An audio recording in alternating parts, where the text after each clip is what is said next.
Gente de Internet.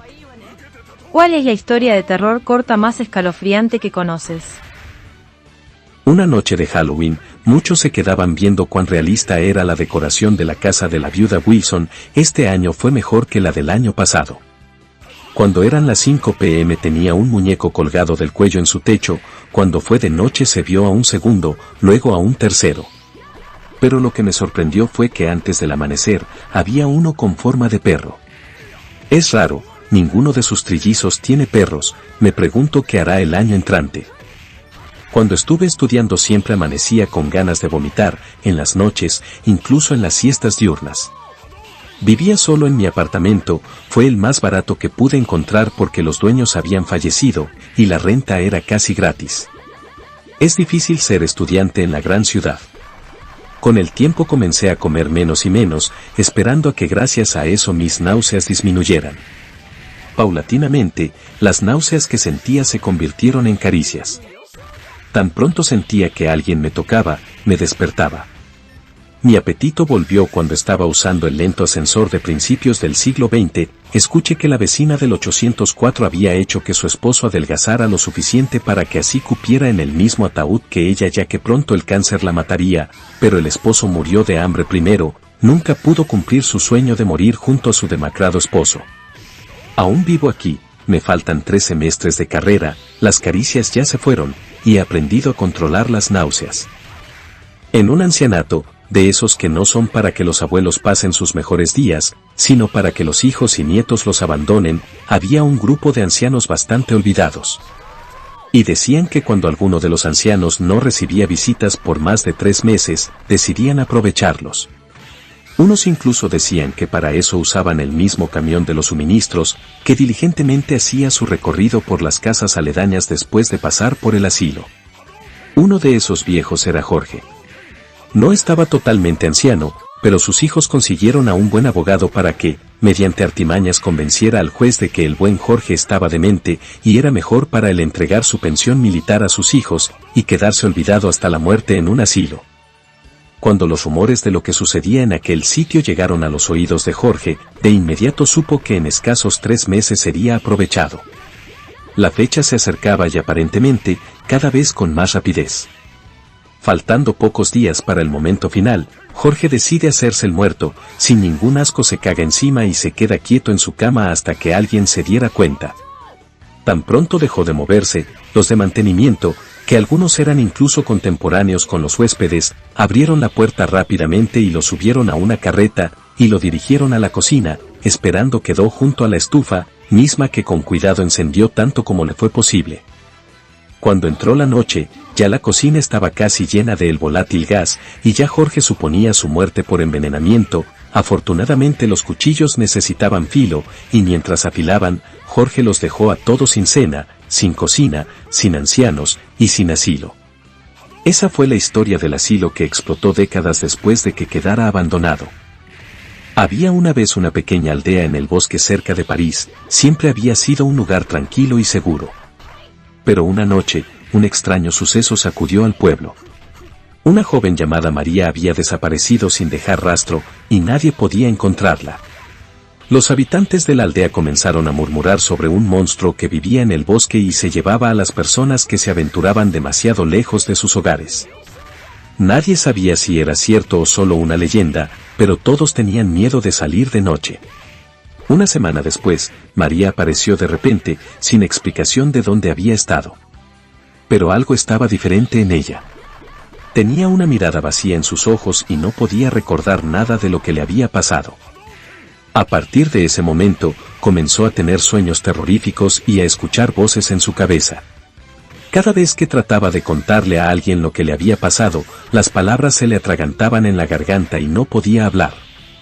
Nadie sabía qué le había pasado a María, pero todos temían por su vida. Un maldito día María tomó a su hermano pequeño en brazos y se internó en el bosque, en dirección al occidente. Esto se supo porque se iba despojando de sus vestiduras a medida que caminaba.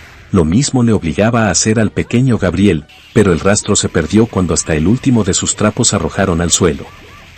cuando el guardia de seguridad comenzó su turno en el edificio en remodelaciones en el área industrial de la ciudad, había escuchado historias sobre el lugar, pero no le dio demasiada importancia. Después de todo, era solo un edificio viejo, nada nuevo para un curtido profesional. Pero a medida que avanzaba la noche, comenzó a sentirse inquieto, casi como ansioso. Escuchaba ruidos extraños y tenía la sensación de que alguien o algo lo estaba observando. Trató de ignorarlo y se concentró en su trabajo, pero no podía sacudirse la sensación de que algo no estaba bien. Finalmente, no pudo soportarlo más y decidió abandonar su puesto. Cuando salió del edificio, se dio cuenta de que estaba a punto de dejar su puesto solo por una corazonada nada más, porque ni siquiera una rata había visto. Ni una rata, ni una cucaracha, ni siquiera un mosquito en esta época del año. Entonces, como forma de estar sin estarlo, salió del complejo industrial, pero sin dejar de ver a lo lejos la entrada de aquellos edificios. Cuando ya había puesto tierra de por medio, notó como un ser, con forma de hombre desahuciado por alguna enfermedad desastrosa, salió de aquel sitio, miró al lado y lado de la entrada, y cerró el portón que el guarda había dejado abierto. En su deforme cara se notaba que agradecía estar solo, otra vez. El exnovio de mi esposa me advirtió que me iba a arrepentir. Pensé que lo decía por rabia. Quizá confundí su expresión alterada con celos. ¿Cuánta razón tenía? Desearía que mi pequeño no hubiera tenido que pagar por mis errores. Era una noche oscura y húmeda en el bosque, y el viento aullaba a través de los árboles. Un grupo de amigos estaba acampando en una pequeña tienda de campaña, tratando de dormir a pesar del ruido. De repente, uno de ellos despertó con una sensación de inquietud y se levantó para ir al baño. Salió de la tienda y se dirigió hacia el bosque, pero de repente sintió que alguien o algo lo estaba siguiendo. Se dio la vuelta y vio a una figura oscura y borrosa a unos pocos metros de distancia. Trató de huir, pero sus piernas parecían pegadas al suelo. La figura se acercó lentamente y todo se volvió oscuro para él. Despertó sobresaltado, pero tranquilo a la vez, gracias a que todo había sido un sueño.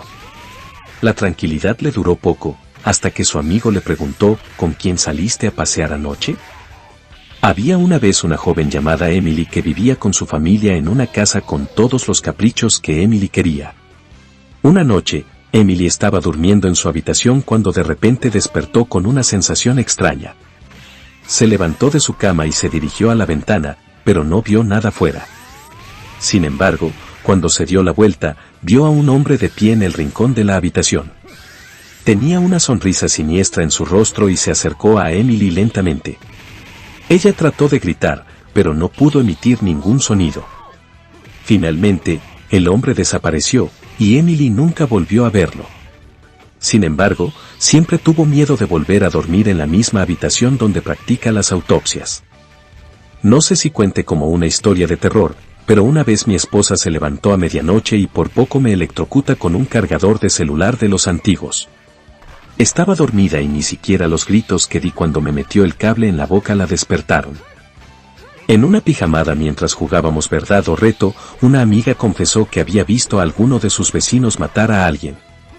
Esta es la última pijamada a la que la vamos a invitar, y también será la última pijamada a la que irá. Cuando fui a la secundaria había una historia muy popular. Se trataba de una joven cuyos padres le regalaron un perro para que la acompañara mientras duerme, porque se sentía muy sola y eso le causaba miedo. Con el tiempo el perro fue un éxito, la niña era más feliz, dormía mejor, y tomaba el sol frecuentemente mientras sacaba a pasear a su perrito. Siempre que oía un ruido o algo, lanzaba la mano a donde estaba el perro, y éste le devolvía una gentil lamida. Esto le devolvía la calma, y le permitía dormir de nuevo. Un día esto mismo pasó, se oyó un fuerte trueno cerca de su mansión, y rápidamente recurrió a la compañía de su perro, para luego seguir durmiendo tranquilamente. A la mañana siguiente, encontró a su perro totalmente despedazado debajo de su cama, y todavía atónita leyó un escrito con sangre en el espejo que decía: no solo los perros pueden lamer. Cuando éramos pequeños, mi hermano era sonámbulo. Se levantaba por las noches y hablaba hacia adentro, me refiero a que en vez de exhalar mientras habla, inhalaba. Sé que no es una historia de terror, pero inténtalo, esa mierda asusta como el demonio. Esto una vez me lo dijo mi mejor amigo cuando éramos adolescentes, un corazón humano puede valer mucho dinero, lástima que tú solo tienes uno. Estábamos de cacería en el bosque, jamás lo había visto hablar tan en serio.